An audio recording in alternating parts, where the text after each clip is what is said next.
Glinda, the good sorceress of Oz, sat in the grand court of her palace, surrounded by her maids of honor, 100 of the most beautiful girls of the fairyland of Oz. The palace court was built of rare marbles exquisitely polished. Fountains tinkled musically here and there. The vast colonnade, open to the south, allowed the maidens, as they raised their heads from their embroideries, to gaze upon a vista of rose-hued fields and groves of trees bearing fruits or laden with sweet-scented flowers. At times, one of the girls would start a song, the others joining in the chorus, or one would rise and dance, gracefully swaying to the music of a harp played by a companion, and then Glinda smiled, glad to see her maids mixing play with work. Presently, among the fields, an object was seen moving, threading the broad path that led to the castle gate. Some of the girls looked upon this object enviously. The sorceress merely gave it a glance and nodded her stately head as if pleased, for it meant the coming of her friend and mistress, the only one in all the land that Glinda bowed to.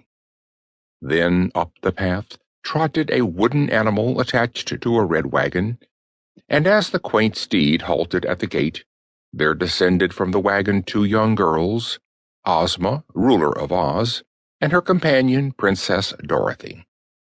Both were dressed in simple white muslin gowns, and as they ran up the marble steps of the palace, they laughed and chattered as gaily as if they were not the most important persons in the world's loveliest fairyland. The maids of honor had risen and stood with bowed heads to greet the royal Ozma, while Glinda came forward with outstretched arms to greet her guests.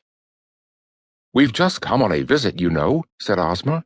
"Both Dorothy and I were wondering how we should pass the day when we happened to think we'd not been to your Quadling country for weeks, so we took the sawhorse and rode straight here.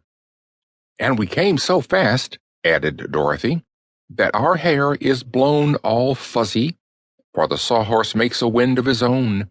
Usually it's a day's journey from the Emerald City, but I don't suppose we were 2 hours on the way."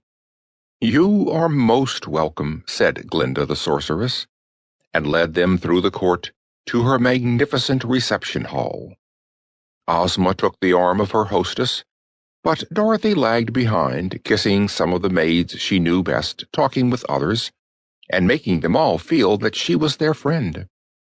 When at last she joined Glinda and Ozma in the reception hall, she found them talking earnestly about the condition of the people, and how to make them more happy and contented, although they were already the happiest and most contented folks in all the world.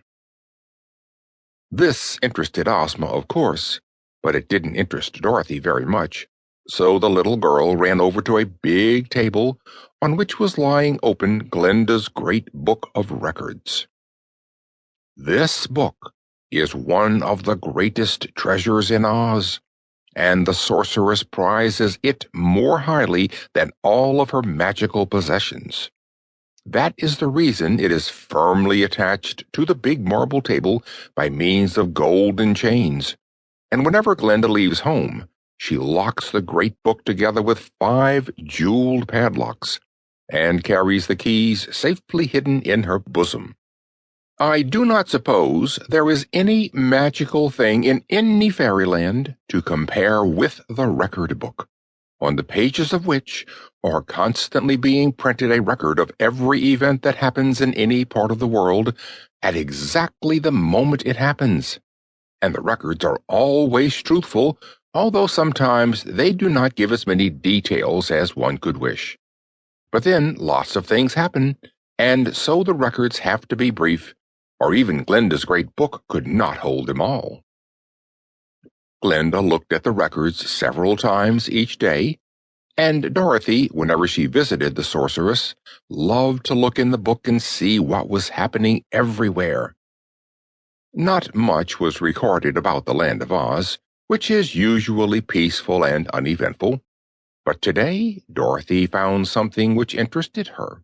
Indeed, the printed letters were appearing on the page even while she